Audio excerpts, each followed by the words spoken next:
Once Upon a Time, Lost, Star Wars. These are stories with fascinating characters. What makes the characters even more interesting is their backstories, where they came from, who their families were. When I started attending church as a teenager in the suburbs of Portland, Oregon, accepting a Christian faith, I was sometimes asked to give my testimony, to tell my story. I felt mine was pretty boring, pretty good kid, didn't get into trouble much, pretty boring life. As I got older, God started to reveal in different ways my own backstory. It wasn't so boring anymore. It turns out my mother never wanted children. She had a bad experience with her own mother and did not want to be responsible for other children. My father insisted. So they had 3 children, 2 girls and a boy. I was the youngest. Unknown to my mother, he was a pedophile. Basically, the only reason I was conceived was to service his needs. Once we got old enough where he lost interest, he left us. My parents separated, then divorced when I was 8. I had no father figure and a lot of mess. My mother was now a single mother with 3 kids she originally never wanted. I tried to be the good kid, making things easier on mom. Inside, I was a mess, but I didn't understand why. I had repressed all memories of the abuse and didn't understand why I had a hard time making friends, a hard time trusting, especially guys. My parents never took us to church, ever. My grandparents would sometimes bring us kids to Sunday school when we were little. They talked about God the Father. That concept was foreign to me, but I believed in God. As I entered high school, I got involved in a church youth group. I felt love and belonging. I wanted more. I attended their summer youth retreat. The speaker talked about the pain and suffering Jesus went through on the cross. Jesus did that for each of us, even for me. Subconsciously, I could really relate to the pain and suffering. That touched my heart. I accepted Jesus as my Lord and Savior. When I was a young man in college, age 20, but looked like 16, I was a late bloomer. A Methodist minister at the church I was attending took an interest in me. I was flattered. I loved to get a positive attention from a man I very much admired. Apparently, he was actually a pedophile and liked teenage boys. He came to my college apartment for a social visit. I lived alone at the time. Things led to him touching me in places he shouldn't. Something inside of me knew I had to stop him. I got him to stop, and he left. As I got older, those confused feelings got worse, but God was there, guiding me through it, revealing bit by bit the causes so I could receive healing. After college, I moved away from my home state of Oregon to the Washington, D.C. area. I got married and had 2 wonderful children and moved to Eastern North Carolina. I felt God trying to communicate to me through my interactions with my children too. Every time I would show love to my children, it was as if God was reminding me that is also how I show my love to you. I started attending a support group for the sexual addictions I experienced resulting from the clergy abuse. While reading stories of those with similar issues, I remembered that I was a victim of sexual abuse as a young child, age 3. Memories I had blocked out. And this is a picture of me at age 3.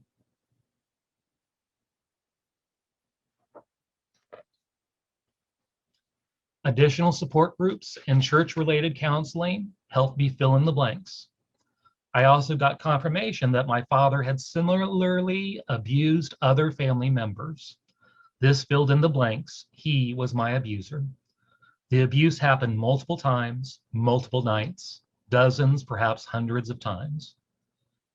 Since this uncovering, I have attended child sex abuse survivor support groups and professional therapy. I've come a long way on my road to healing, including 2.5 years free from porn addiction. Woohoo! I've been married to a great woman for over 30 years, and my 2 children are in their 20s and starting their careers. They all know my story. They believe me from the outset, and they have been very supportive of me. I have always had a fear and distrust of men as a result of my abuse. My healing journey has helped with that a lot. I am now heavily involved with my church, including its men's ministry, forming close friendships with other men who know my story and encourage me on my healing journey.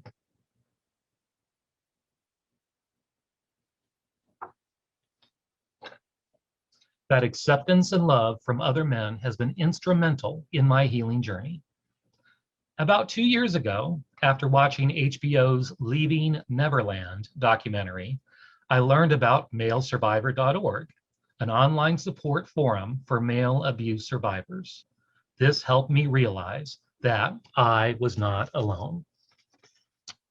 Meeting all of these men who had similar experiences helped me realize I was not crazy from all the varied symptoms I had as a result of the abuse.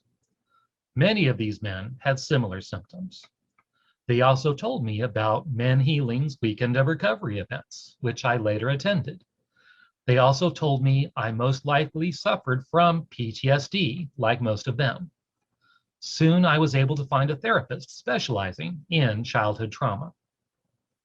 Around this same time, I started attending a faith-based recovery group. Soon I felt safe enough to open up and share with other men what I was dealing with. No judgment, just acceptance and love from other men on their own healing journeys. God was using all these places in tandem to help my healing process. I started sharing some half memories from my childhood with the Male Survivor Forum, and we were able to deduce that I was also trafficked by my father to other men. This is me at age 6 during the time of this trafficking abuse. This is the face of trafficking. I was in the 1st grade. I remember virtually nothing about that year. I was pretty much a zombie.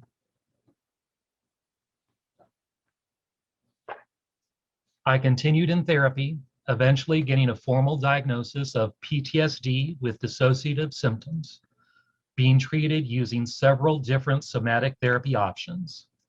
We also updated my story even further. The abuse from my father did not actually start at age 3, but was much earlier, when I was an infant, only a few months old.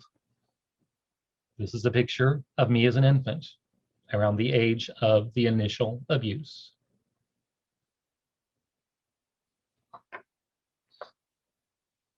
I have also learned to overcome the feelings of guilt and shame, feeling I was dirty and unlovable because of the abuse.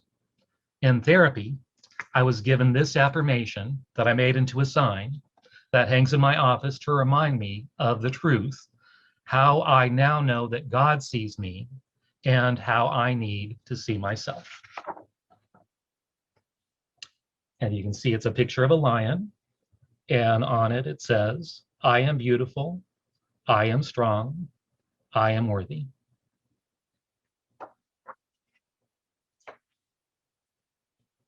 With this new found healing, hold on a second.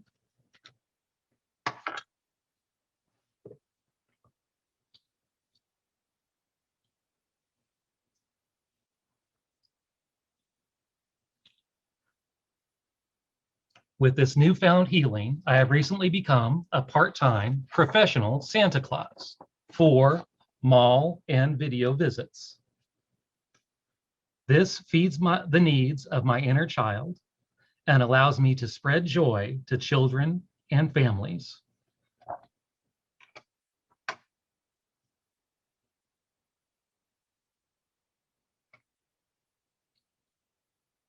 Giving me joy in return. With all the support I have found, I know I do not need to feel shame or guilt because of what happened to me, and can continue to grow into the strong, beautiful, and supportive man I was destined to be. I am now finding different ways of sharing my story with others letting other male survivors know that help and healing are available. You are not alone, and the abuse was not your fault. I believe God doesn't make mistakes, nor does he waste a pain. He always had a plan in mind for my life, for me in my life, despite my own backstory, and often because of it, guiding me to share my story with others to help them on their healing journeys. Thank you.